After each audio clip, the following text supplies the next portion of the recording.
Hello, ladies and gentlemen, and welcome back to the Charles in Charge Cowboys Sports Report. It is Valentine's Day, 8 p.m. Central Time, my time. If you are watching this video and you have not subscribed, my channel is still young and growing. Please do press that red subscribe button. When I reach 1,000 subscribers, 4,000 watch hours, then I can finally start doing live shows. And when I can start doing live shows, they will be live, if you know what I mean. Like, we all enjoy Law Nation show. We all enjoy the call-in line. I enjoy calling in. When I reach that plateau, I'll have a call-in line. Once a month, I have a Zoom-in line. So y'all can call in, agree with me, disagree with me, or we can just chop it up about the passion that we share. The star, the blue and silver blood that we collectively bleed together, DC Nation. Please help me to get there. I would like to get to that goal by the start of this 2023 season. We are just starting off season now. So we'll have plenty to talk about all off season, but please subscribe if you have not, guys.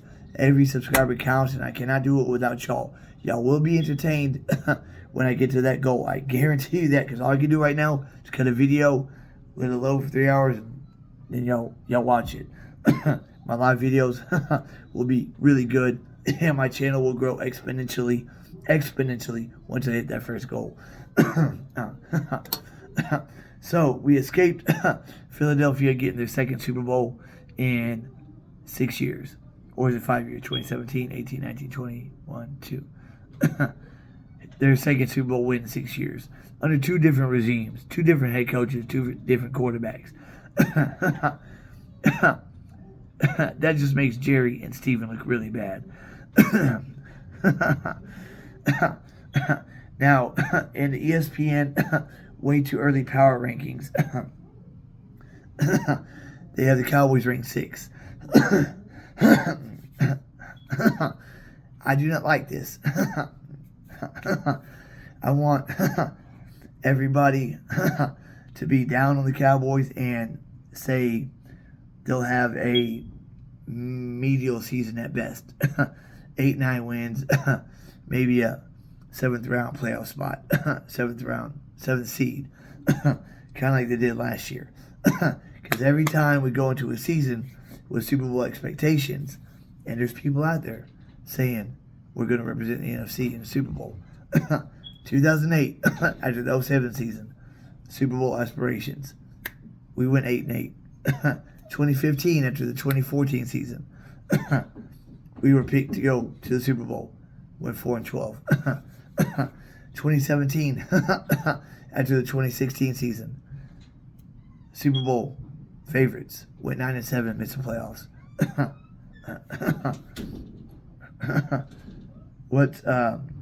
And then 2019, after the 2018 season, winning the playoff game, looking good.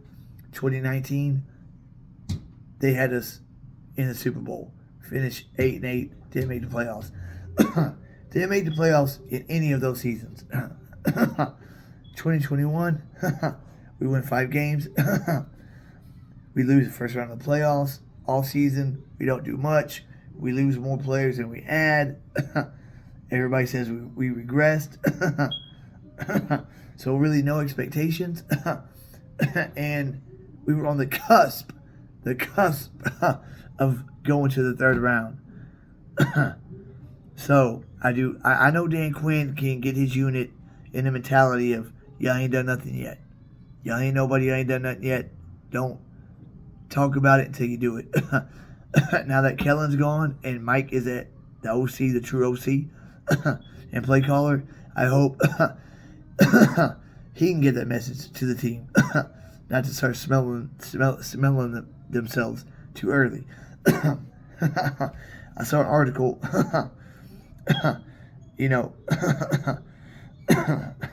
Eagles have 18 guys they need to resign. 11 of them were starters. So that's half the team. Contracts are up. Top 5, they said that they need to resign, would be Brandon Graham, T.J. Edwards, Javon Hargrave, right guard Isaac Samalu, and Fletcher Cox. Cox just came off a 1-year, $14 million deal this year.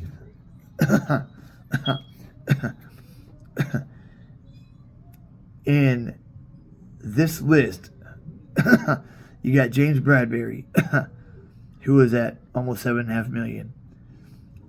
James Bradberry, Fletcher Cox, T.J. Edwards, Chauncey Gardner-Johnson, Brandon Graham, Javon Hargrave, Jason Kelsey,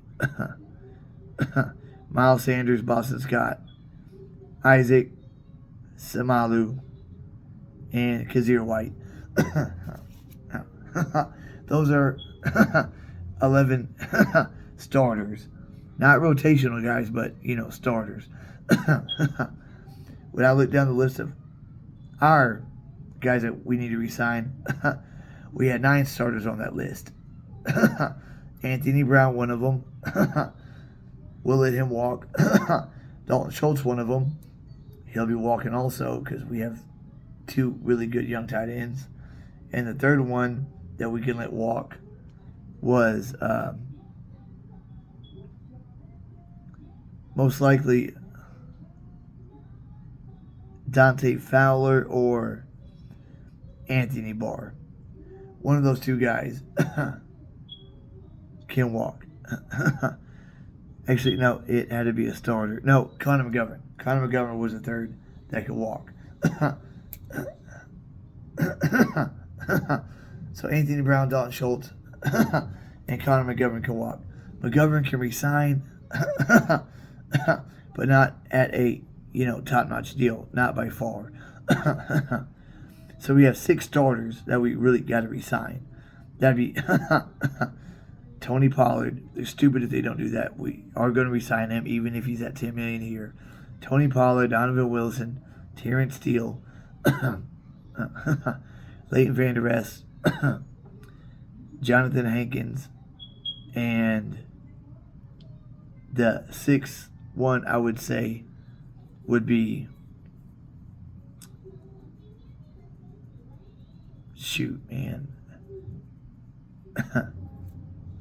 I'd say bring back Dante Fowler again. He played for $3 million this year. If he'll come back for a 1-year deal again for $4 or $5 million, bring him back because he was effective off that edge. Now, with Hurts, apologize for my Tourette's. With Hurts, 3rd year being up, he is now due for the payday. The big bag. His 3rd year went to the Super Bowl. If they would have won the Super Bowl, he'd have been the MVP. Ran for 3 touchdowns, threw for many yards. He balled out, just like Mahomes. Just Mahomes was a little bit much better. Guarantee you, Jalen Hurts will break the $50 million mark. And a lot of it will be guaranteed. So, for Philadelphia to retain 11 of the starters that are UDFAs right now, a lot of them have to take big pay cuts. Now, I think Fletcher Cox will take a pay cut to stay for another year. Won't be $14 million. He'll probably take, $5, $6 million. Javon Hargrave, 30 years old, starting to really come into his prime at that age. He's going to want to get paid. I don't see James Bradberry taking a team-friendly deal. He did it for that 1 year.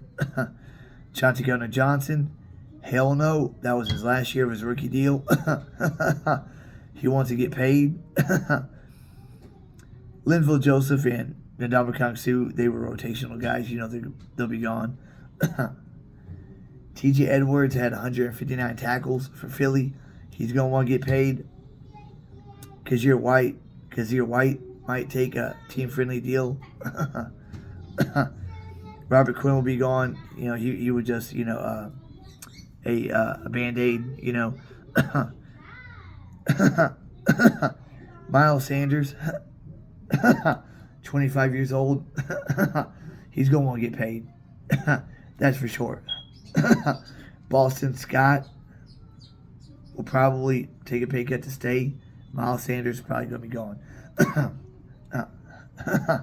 David Carr will be a free agent, leaving Vegas. He will not accept a trade. I know Washington will go through an ownership change this offseason. Ron Rivera said that rookie that beat us will be the number one quarterback going into the offseason. But I would not be surprised if Ron Rivera just solidifies that position and signs David Carr to a one-year prove-it deal. Because he'd be the best quarterback option for Washington. And like I said, it will be the NFC beast again. And that's good because in the early 90s, whenever we had our success, NFC East was tough. Every divisional game was tough. That game to win the division against the Giants when Emmett separated his shoulder and played the whole fourth quarter, and they were feeding him the rock the whole fourth quarter. He had tears in his eyes. That's how physical and nip and tuck the NFC East was. Iron sharpened iron, steel sharpened steel. NFC East won 4 Super Bowls in a row with Washington, the Giants, Cowboys, and Cowboys. Now, they got us ranked number 6. They got Philly ranked number 2. Philly had 6 draft picks. They got 2 in the first round and a second round pick. They have 3 picks in the top 63. We have 3 in the top 90. The way that we draft, we could probably draft more talent with our 3 in the top 90 than their 3 in the top 63. Although they do have the 10th overall pick. So if they were to lose a Bradbury, they'll probably draft a Porter, top cornerback that's out there. I just don't want the Cowboys to get a big head and say, man, they're already putting us in a Super Bowl conversation already and start smelling their own piss. They need to know that they haven't done nothing, and they ain't done it for 28 years now. This team looked just like the 91 team. All we got to do is re-sign our key guys. The guys that can go, Luke Gifford, Matt Overton, who was the backup long snapper when McCoy got hurt. Anthony Barr can go. Jason Peters don't have to stay. It'd be nice if he does. I like CJ Goodwin to stay because he is our best special teams player. Hankins will be re-signed. Noah Brown probably will be. T.Y. probably not. Just, Cooper Rush, sign him to a 3-year, $4.5 million deal. He's a good backup quarterback. And in 92, we got that one big player, that one big name that got us over the hump. Because we were on the cusp this season. On the cusp.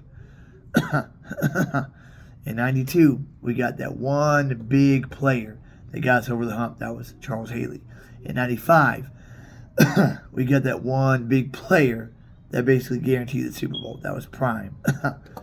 Now, we've been, Parsons making noise about getting Deron Payne. Now making noise about getting Calais Campbell. Calais Campbell will be 37 this season. 6'8", 300 pounds. He'd be an excellent addition to the defensive line because he said that he wants to play in Super Bowl 58. And I do not blame him. Guys like that will sign on to the Cowboys for a one-year deal cheap because they know that we have a good shot to make it there. If we can get a couple of guys in Calais Campbell's situation, older and good, but at a good price, that'd be perfect for the defensive line, maybe offensive line. I believe cornerback, we can get that in the draft. And we need to make that one big play to make that one big name.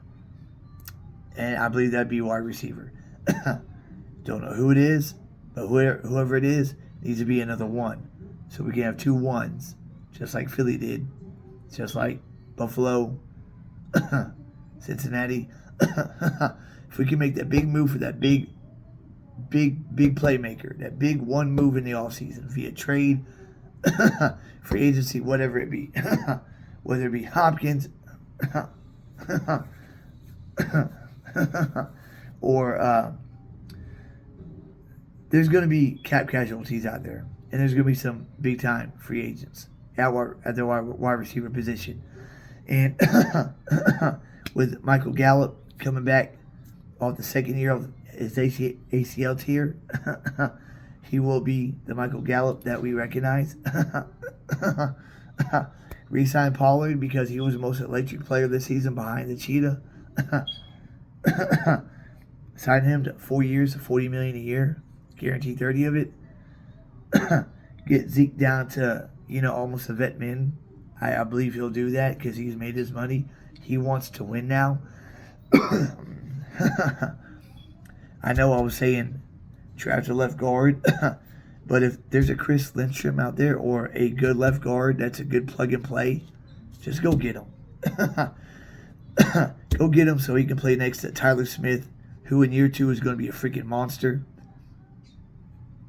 And I don't want to sign an old left guard, but a left guard that be in his 20s, 26, 27.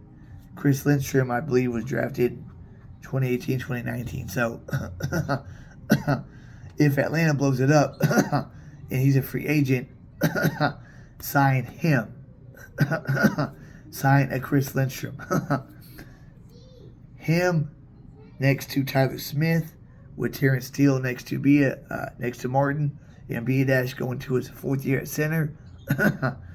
With Pollard and Zeke in the backfield, our running game will be vicious. And if we can get a Calais Campbell to sign on for a vet minimum, and him and Hankins in the middle, could do some damage. And then bring on Linville Joseph just for 1 season.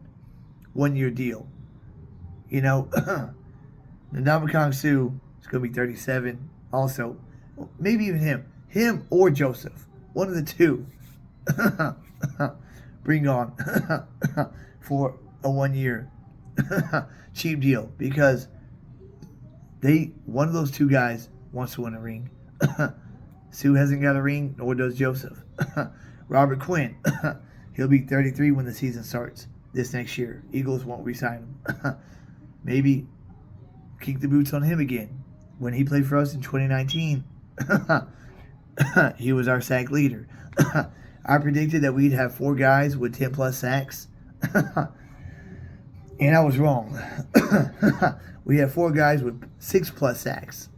Philly had 4 guys with 10 plus sacks. We were leading the league in sacks, like by far. And all of a sudden, Philly just passes up and had like 75 out of nowhere. They had a defensive tackle, Hargrave, get over 10. Hassan Reddick, 16.5. Josh Sweat over 10. So, a Robert Quinn in the rotation on edge with Sam Williams, Micah Parsons, D. Law. Re-sign Carlos Watkins. He's not expensive and can play tackle and edge. Same with Chauncey Golston. Man, this season, I know people say Cowboys fans, say every year is the year, but this is different. This is not 2015. This is not 2016. 2014. Those were older teams. 2007. An older team. This team is super young with a few older veterans. That is a perfect mix. And all we got to do is bring in a few good guys, good solid guys, and then bring in that one big playmaker, that one $25 million guy to make all the difference in the world. And we will roll. We will win 14 games. We will get the 1 seed. Because the NFC is going to be wide open again. Philly will not be as dominant next year as they were this year.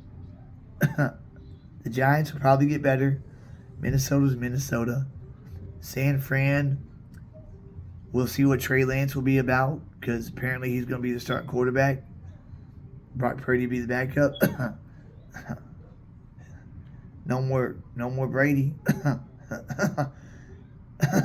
I think Seattle will fall back to earth in 2023. I don't see Green Bay as a threat. Hell, Rodgers might not even return. If he does, it might not be for Green Bay. NFC is more wide open this season than it was this last season. In this last season, it was super wide open. So I'm very excited to see what this offseason has in store for us. Micah Parsons is making noise so the Jones family can hear it. Talking about sign Deron Payne. Get this Alabama brother over here. Now, replying to Calais Campbell's tweet, man, I'd really like to play in the next Super Bowl. Parsons retweets, well then, put a star on your helmet, brother. Come off here for 1 year.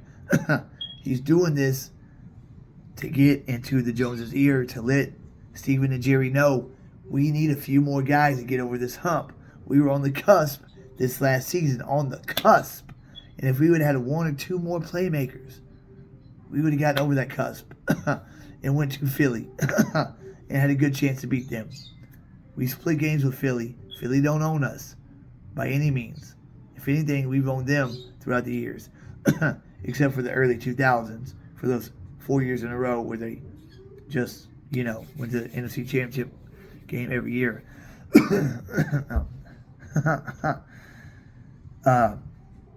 Yeah, but that's just it for now. I just want to touch on that. The Eagles will be good, but having to pay Hurts what they're going to pay him, and if they pay Miles Sanders or lose him, we'll see. But a lot of these guys are going to want big paydays. They're not going to be able to pay. I think Bradbury be a free agent. Chauncey Gardner-Johnson, like I said, will be a free agent. I think Miles Sanders will be a free agent. Jason Kelsey probably will retire. Then you have Cam Jurgens coming to a spot. Second round pick. Drafted to be his replacement. He might be good. He might not. Lane Johnson going to another year. He's not young by any means. What happens if they can't re-sign Isaac Seumalo when he goes where the money's at? Say Cincinnati offers him a big deal because they're trying to strengthen that O-line to protect Burrow. Protect Burrow, give him all the time in the world. He's great. What if they lose him? They're starting right guard and starting center. It'll be a different Eagles team this next season. And if we can bring that one superstar abroad and bring on 3 or 4 really good guys just to fill in for right now as we draft well every year and have 2 or 3 of our draft picks that we draft this year be instrumental and start maybe just like Tyler Smith, Jake Ferguson, and Deron Bland. Have 3 of our draft picks have that big of an impact, plus a few free agents like Calais Campbell-ish, to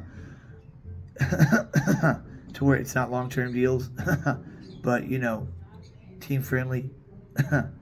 Guys still got skill that want to win. We could feel the best team in the NFL. It's going to be a big year, guys.